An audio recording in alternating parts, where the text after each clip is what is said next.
welcome to my channel. My name is Shivani. Hope you all are doing well. तो चलिए बात करते हैं 5 फूड रॉन्ग कॉम्बिनेशन की जो हम अपनी डेली रूटीन में करते हैं और हमको नहीं पता होता है कि वो करने से क्या हो सकता है हमारे डाइजेशन में और हमारे स्टमक में जाके वो क्या प्रॉब्लम्स क्रिएट कर सकती है। तो आपने नोटिस किया होगा जब हम सही तरीके से खाना खाते हैं तो हमको बहुत एनर्जेटिक लगता है, लेकिन कभी कभी हम जब रॉन्ग कॉम्बिनेशन से खाना खाते हैं तो हमको लगती है कुछ प्रॉब्लम्स और हमको कभी ऐसा फील होता है जैसे हमारे स्टमक में गैस बन रही है। तो चलिए बात करते हैं फर्स्ट फूड रॉन्ग कॉम्बिनेशन की जिसे करने से हो जाती है गैस, ब्लोटिंग। तो फर्स्ट कॉम्बिनेशन है milk and banana. Ayurvedic theory के हिसाब से मिल्क एंड बनाना एक साथ नहीं कंज्यूम करना चाहिए। तो बेसिकली मिल्क एंड बनाना से क्या होता है, मिल्क एंड बनाना जब आपकी बॉडी के अंदर जाता है तो वो टॉक्सिन प्रोड्यूस करता है।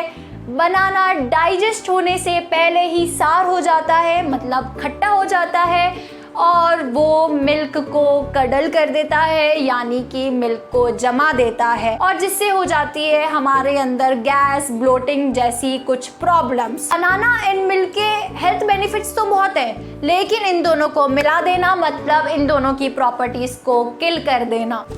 अगर आप मिल्क एंड बनाना कंज्यूम कर रहे हैं तो एटलीस्ट 20 मिनट का गैप इन दोनों को कंज्यूम करने में रखिए। या तो आप पहले मिल्क कंज्यूम कीजिए देन बनाना कंज्यूम कीजिए, या बनाना कंज्यूम कीजिए उसके 20 मिनट्स बाद मिल्क कंज्यूम कीजिए। या फिर कभी मिल्क बनाना शेक आपको पीने का मन करे तो आप क्या कर सकते हैं, आप सिनेमन पाउडर, कार्डेमन पाउडर या फिर नटमग पाउडर जो इजीली किसी भी ग्रोसरी शॉप पे अवेलेबल होगा आप उसमें डाल के कंज्यूम कर सकते हैं। वो आपको हेल्प करेगा आपका शेक डाइजेस्ट कर। तो चलिए बात करते हैं सेकेंड रॉन्ग फूड कॉम्बिनेशन की जो है मिल्क एंड टी।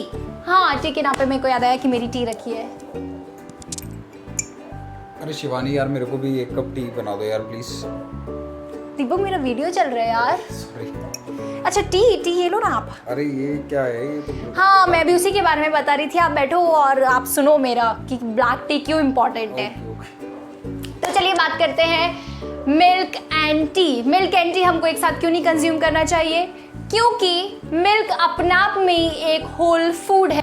तो बेसिकली जब हम चाय के साथ मिल्क को मिला देते हैं तो ये चाय की सारी एंटीऑक्सीडेंट प्रॉपर्टी को खत्म कर देता है, जिसकी वजह से ब्लोटिंग, डिहाइड्रेशन, एंजाइटी हमको फील होती है। तो बेटर है आप अपनी दूध वाली चाय में से दूध को माइनस कर दो और ब्लैक टी पे स्विच कर दो। या आप ये भी कर सकते हैं ब्लैक टी में हनी एंड लेमन मिक्स करके पिएंगे तो which has a different taste, you will surely enjoy it. इसके अलावा जहाँ दूध वाली चाय में 150 कैलोरीज होती है, ब्लैक टी में सिर्फ 2 कैलोरीज होती हैं। तो चलिए बात करते हैं नेक्स्ट रॉन्ग फूड कॉम्बिनेशन की जो है meal and water. Basically it's not a combination, it's a habit. Specially summers में हम लोग क्या करते हैं, जब हम खाना खाते हैं तो हमको बहुत प्यास लगती है और हम खाना खाने के बाद ही एकदम वाटर कंज्यूम करते हैं। तो बहुत सारी थ्योरीज ऐसी हैं जो हमें बताती हैं कि हमको मील के बाद वाटर नहीं कंज्यूम करना चाहिए। तो मैं आपको बताती हूँ क्या ये सिर्फ एक मिथ है या एक्चुअली में हमको वाटर नहीं कंज्यूम करना चाहिए। तो जब हम खाने के बाद पानी पीते हैं तो हमारे डाइजेशन में प्रॉब्लम हो जाती है और हमारा खाना ठीक से डाइजेस्ट नहीं हो पाता है, इसलिए आपको अवॉइड करना चाहिए खाना खाने के एकदम बाद वाटर कंज्यूम करना। और हाँ, एक और टिप, अगर आप खाना खाने से आधा घंटे पहले वाटर कंज्यूम करेंगे तो ये आपको वेट लॉस में भी हेल्प करेगा, ओवर ईटिंग करने से भी बचाएगा और आपको खाना डाइजेस्ट करने में भी हेल्प करेगा। तो चलिए बात करते हैं नेक्स्ट रॉन्ग फूड कॉम्बिनेशन की जो है क्यूकम्बर एंड टोमेटो। या क्यूकम्बर एंड टोमेटो कभी भी एक साथ नहीं कंज्यूम करना चाहिए। I will tell you why. Tomato is very rich in vitamin C और क्यूकम्बर में एक ऐसा एंजाइम होता है जो उसके विटामिन सी को किल करता है।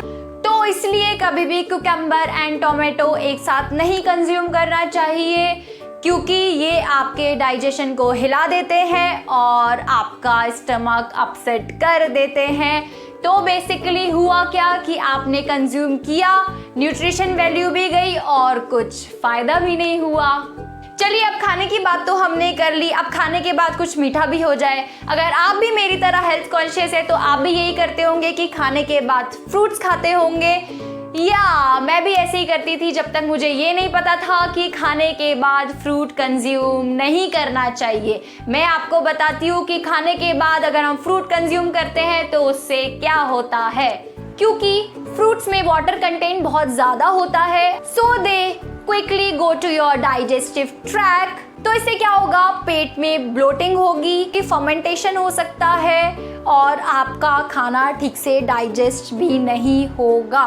तो खाने के एटलीस्ट 30 मिनट्स बाद ही आपको फ्रूट कंज्यूम करना चाहिए। और अगर आपको खाने के बाद कुछ बहुत ज़्यादा मन करे मीठा खाने का तो आप जैगरी खा सकते हैं, वो आपको खाना डाइजेस्ट करने में भी हेल्प करेगा और आपका ब्लड भी क्लीन करेगा।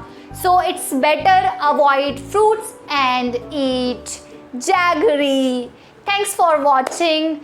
प्लीज़ अगर आपको मेरा वीडियो पसंद आया हो तो लाइक एंड सब्सक्राइब करना ना भूलें। थैंक यू, बाय बाय, मिलते हैं नेक्स्ट वीडियो में।